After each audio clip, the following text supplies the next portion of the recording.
дарвозабонҳо Рустам Ятимов, Муҳриддин Ҳасанов ва Далерҷон Баротов.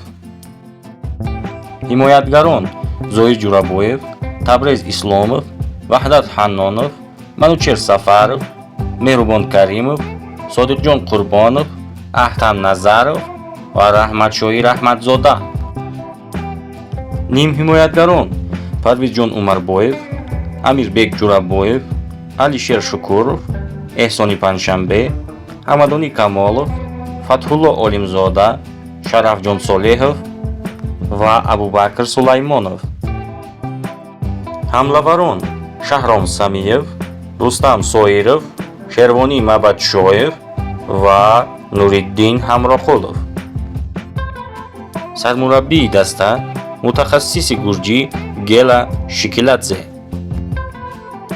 яке аз бозингарони фаъоли тими мунтахаби Тоҷикистон Алишер Ҷалилов дар ду бозии навбатӣ бо Урдун ва Покистон тими миллии моро ҳамроҳӣ карда наметавонад ва ҳамин сабаб ба ҳайати даста даъват нашудааст.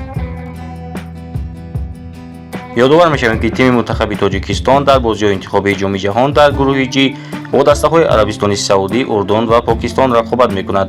айни ҳол Тоҷикистон дар зинаи сеюм қарор дорад ва ду бозии охир бо дастаи Урдун ва Покистон боқӣ мондааст ки бозӣ бо дастаи Урдун бозии ҳалкунанда барои тими мо ба ҳисоб меравад.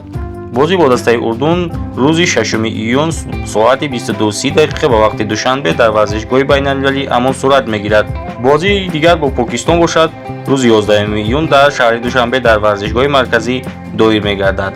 ба тими мунтахабамон барои баромадан ба даври навбатии интихобии ҷоми ҷаҳон муваффақият мехоҳем. умед бар он мебандем ки дастаи мунтахаби Тоҷикистон ба ҷоми ҷаҳонии навбатӣ роҳ меёбад ва мо дастаи мунтахабро дар ҷоми ҷаҳон мебинем. худо хоҳад. касе тарафдори он аст ки дастаи мунтахаби Тоҷикистон ба ҷоми ҷаҳон роҳ ёбад, лайкро зер кунад. фикратонро хоҳиш мекунам дар ин бора дар комментария нависед. мо бошем видеоро ба анҷом мерасонем. хайр то видеои оянда.